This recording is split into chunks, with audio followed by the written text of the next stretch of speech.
All right, welcome back to the deep dive.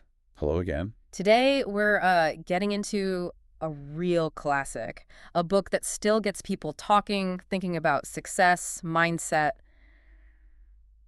the big stuff. Napoleon Hill's Think and Grow Rich, Principles of Achievement.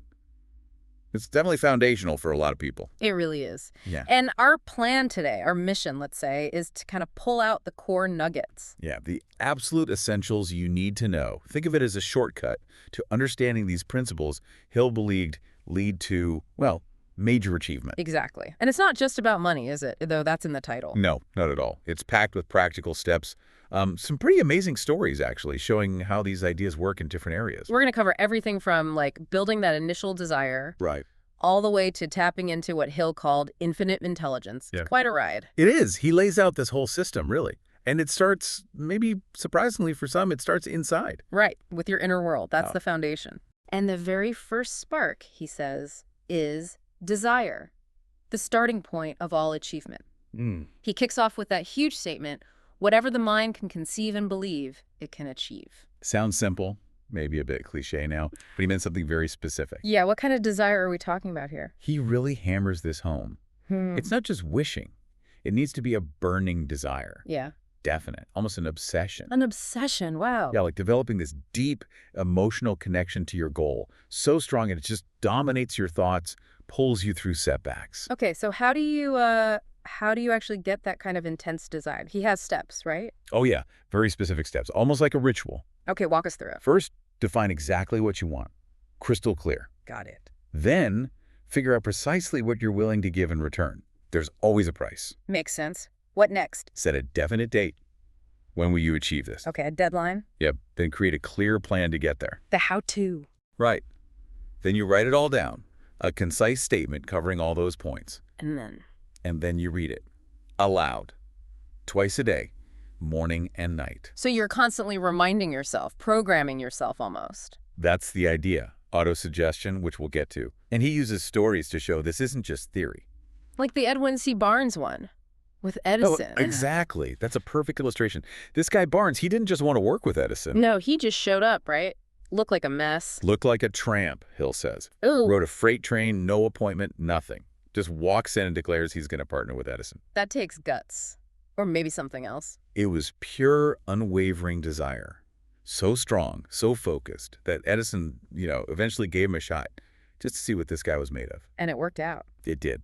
That sheer persistence, born from that burning desire, opened the door when nothing else would have. Amazing. It really shows how that definite desire can overcome obstacles, And it leads right into the next principle. which is faith. Visualizing and believing in the attainment of desire. Hill calls faith the head chemist of the mind. I love that image. The head chemist. Right. Okay, so what does that mean practically? Well, it's not blind faith, like just hoping. It's more like amplifying that desire. Through a state of mind you actively create. Using affirmations, telling your subconscious over and over what you want. And visualizing it. Yes, exactly. Seeing the goal as if it's already done. Feeling the emotions of having achieved it before it happens. Okay, so how do you build that kind of faith? It sounds hard. Hill suggests using autosuggestion, which we mentioned, really emotionalizing your thoughts. Emotionalizing them. Yeah, mixing that faith with powerful feelings like love or even, controversially, sex energy, which he talks about later. He thought that gave it real power. Interesting. Anything else? He also says to study successful people. Immerse yourself in how they thought, how they acted. Emulate them. Who are some examples he uses? Well, think about someone like Mahatma Gandhi. His faith in nonviolence wasn't just personal belief. It moved millions, changed history. Right. That's faith on a massive scale. Or Henry Ford. His faith in mass-producing cars everyone could afford. People laughed at him. But he stuck with it. He had unwavering faith. It revolutionized industry. It shows faith as this tangible driving force, not just wishful thinking. Which loops back nicely to autosuggestion, influencing the subconscious mind. Precisely. If faith is the chemist, autosuggestion is the delivery mechanism, the way you talk to your subconscious. Hill says the subconscious mind acts first on the dominating desires which have been mixed with emotional feeling, such as faith. Exactly. Autosuggestion is the bridge, the link between your conscious thoughts and that deeper subconscious mind. The subconscious being the seat of habit and emotion. That's how Hill saw it. So by using autosuggestion consistently, you're planting your desires right into that fertile ground, making them take root.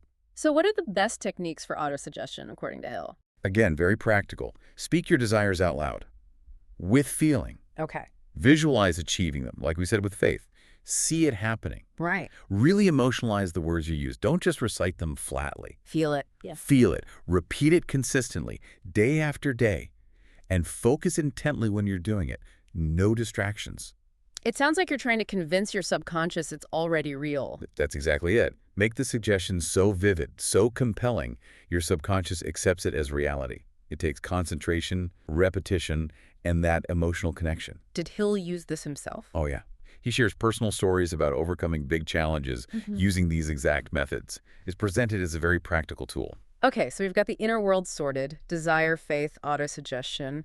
Where does Hill go next? Then he moves to the more external building blocks, starting with knowledge. Specialized knowledge, personal experiences or observations. And this is where he flips a common saying on its head. Knowledge is power. He challenges that directly. He says, knowledge will not attract money unless it is organized and intelligently directed through practical plans of action to the definite end of accumulation of money. So just knowing stuff isn't enough. Nope. He makes a big distinction between general knowledge, knowing a little about a lot, and specialized knowledge. And specialized knowledge is the key for wealth. That's his argument. But, and this is crucial, it doesn't have to be your specialized knowledge. What do you mean? You can access it through other people. Collaboration.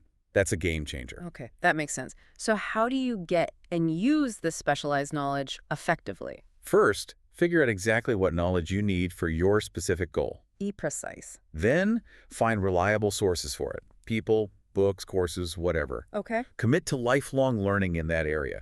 Never stop. Continuous improvement. Develop practical plans to actually apply that knowledge. Don't just hoard it. Actionable plans. And, very importantly, use mastermind groups. Tap into the specialized knowledge of others. We'll get to masterminds later, but the idea is leveraging collective expertise. Exactly. Think of Henry Ford again. Right, not formally educated in everything. Exactly. But he knew how to find and use the specialized knowledge of engineers, production experts, everyone he needed. It's about application, not just accumulation. Got it. Next up, imagination, the workshop of the mind. Yeah, and Hill makes another huge claim here. Man's only limitation, within reason, lies in his development and use of his imagination. The only limitation? That's bold. He saw imagination as the place where all plans get created, the mental workshop. Okay. And he talks about two kinds of imagination. He does. Synthetic imagination and creative imagination. What's the difference? Synthetic imagination basically rearranges old ideas, concepts, plans into new combinations, like putting existing puzzle pieces together differently. Okay, remixing. Right. Creative imagination, though, is where totally new ideas come from. Intuition, hunches, inspiration, connecting with that infinite intelligence. So how do we, develop this workshop, make our imagination stronger? Practice visualizing goals vividly. Really see them. Consciously try combining different ideas to see what sparks. Play with concepts. Be open to those flashes of insight. Exactly. Don't dismiss hunches, and actively use your imagination to solve problems or create new things, new services. He uses the U.S. Steel example, right? Yeah, Charles Schwab. That massive corporation started as just an idea in his imagination, something others probably thought was impossible. So imagination bridges the gap between the desire and the concrete plan. Perfectly put. It turns the intangible into something you can start working on. Which leads us to organized planning, the crystallization of desire into action. This is where the rubber meets the road. But Hill adds a really important dose of realism here. What's that? He says straight up, no follower of this philosophy can reasonably expect to accumulate a fortune without experiencing temporary defeat. Failure. Or temporary defeat, as he calls it. Temporary defeat. It's inevitable if you're aiming high. So organized planning isn't just about making the plan. It's about sticking with it, adapting it, and persisting through those defeats. So it requires flexibility and grit. Absolutely. Adaptability and tenacity. Success needs both. Okay, so what are the key parts of good organized planning? Have a definite written plan. Put it on paper. Clear goals. Build that mastermind group for support and ideas. Don't go it alone. Collaboration again.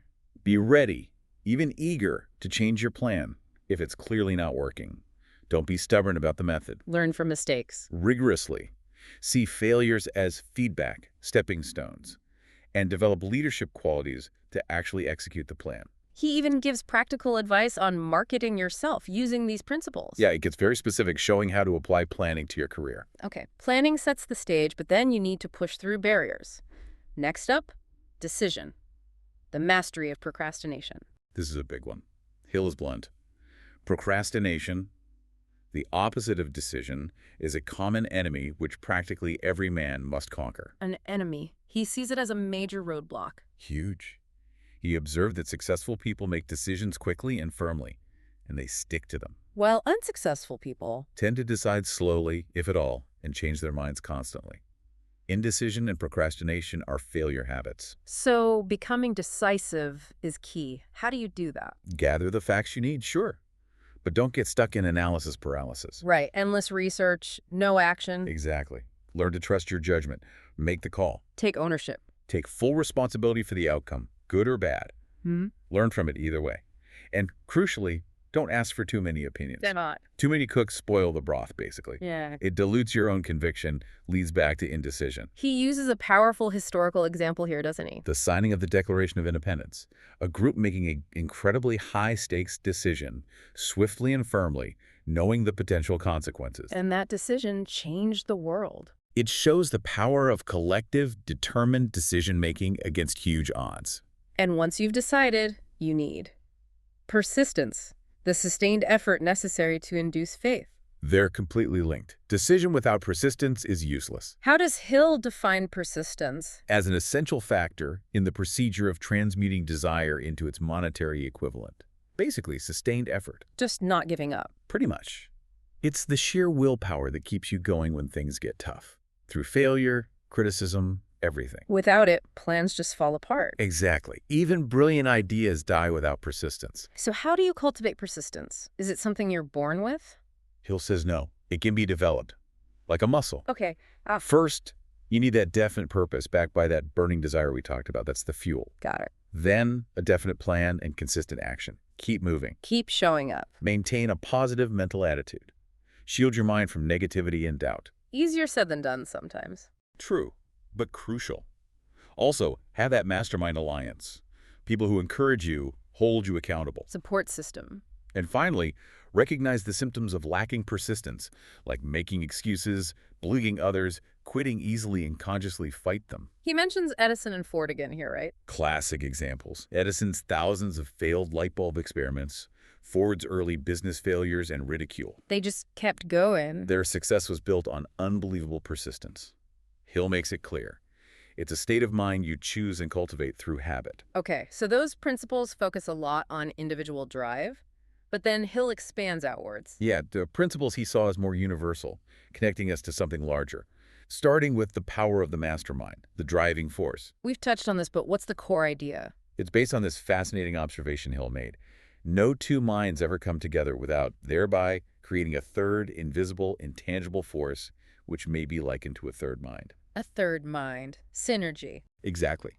It's about coordinating knowledge and effort between people working together harmoniously for a specific goal. So 1 + 1 = 3, or maybe more.